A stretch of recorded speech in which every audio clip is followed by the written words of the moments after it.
तुम और हम आपस में लड़ जाएंगे तो पड़ोसी बड़े मजे लेंगे।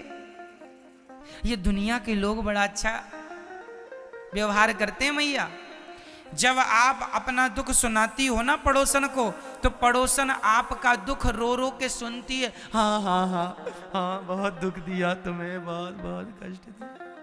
जब आप अपना दुख सुनाती हो तो दुनिया रो रो के सुनती है, और जब आप सुना के चली जाती हो तो हंस हंस के लोगों को बताती है पड़ोसन, पड़ोसी देखो फलाने के घर में आग लग गई, उन्हें तो बड़ा मजा आ रहा है।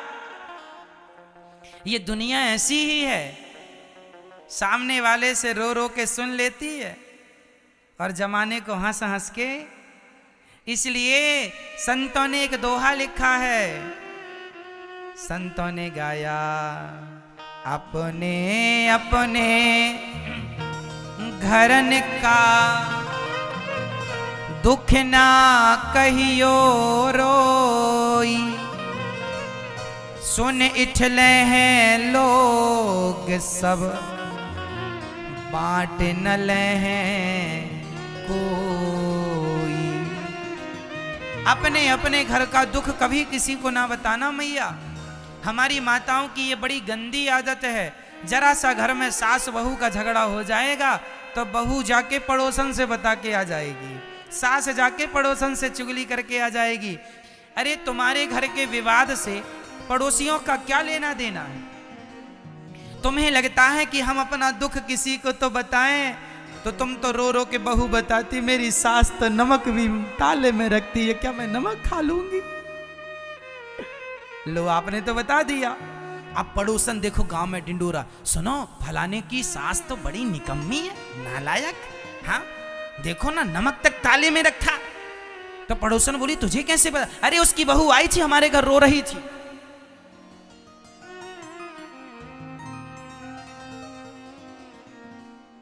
कह रही थी कि नमक तक ताले में रखा है बुढ़िया ने, मैं नमक खा जाऊंगी। ये दुनिया के लोग तुम्हारे सामने तुम्हारी तरह बन के सुन लेते हैं सब, और तुम्हारे जाने के बाद गांव में नगर में डिंडोरा पीटते हैं, सुनो जी आग लग गई फलाने के घर में।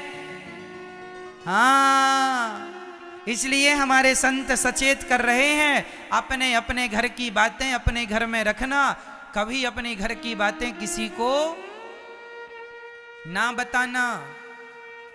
हाँ या ना? अपनी बातें अपने में रखो, अपने अपने घरन का दुख ना कहियो रोई, सुन इठले हैं। इठले हैं मतलब इठलाना जानते हैं?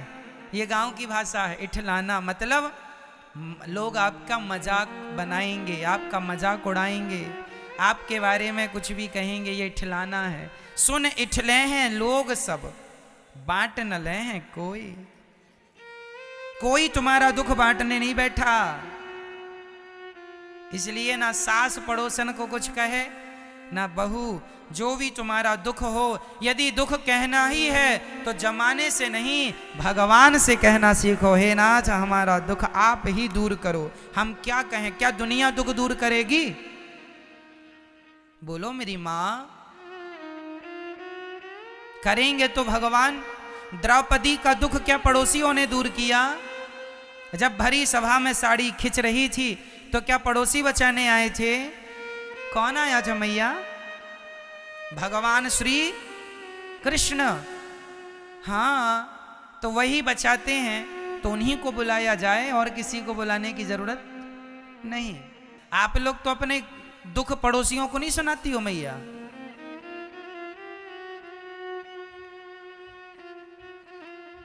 अच्छा, पड़ोसियों को तो ठीक है, रिश्तेदारों को भी ना सुनाया करो।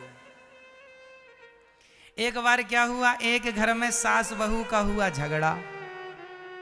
सास बहू का हुआ झगड़ा, तो सास ने अपने किसी रिश्तेदार को बताया, सुना हमारी बहू ने तो बड़ा विवाद किया, खाने तक को तो दिया नहीं। तो उसने कह दिया अपने रिश्तेदार से, क्योंकि हमने बोला था पड़ोसियों को ना कहना। तो मैया बोली चलो महाराज जी ने रोका है तो पड़ोसियों को नहीं बताते, तो उसने रिश्तेदार को बता दिया। अच्छा, रिश्तेदार जो थे वो रिश्तेदारों ने तो सास की बात सुन ली, और वही रिश्तेदार बहू से भी मिले थे। तो फिर वो रिश्तेदारों ने बहू को फोन लगाया, अरे सुनो तुम्हारी सास का फोन आया था। अच्छा सास आसपास तो नहीं है? नहीं नहीं कोई नहीं, बताओ।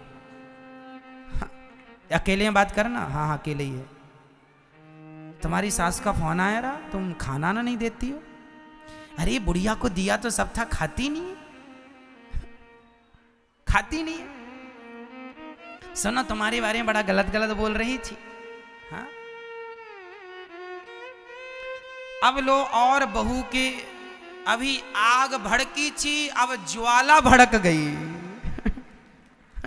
अभी तो आग लगी थी, अब ज्वाला। इसलिए अच्छा हमारी माताओं में जरा पचाने के लिए ना भगवान ने जरा जगह कम दी है। हमारी माताओं को घर का झगड़ा वगड़ा भी पचता नहीं है। माताएं जरूर किसी ना किसी से कह देती हैं, और तुम कह देती हो, इसी से घर में और विवाद बढ़ता है। इसलिए मैया थोड़ा सा और जगह रखा करो, एक रोटी कम खाया करो, ताकि थोड़ी जगह बचे, ताकि कोई बातचीत हो जाए तो पच जाए। एक हाजमाला तुरंत खा लो, बात पच जाए।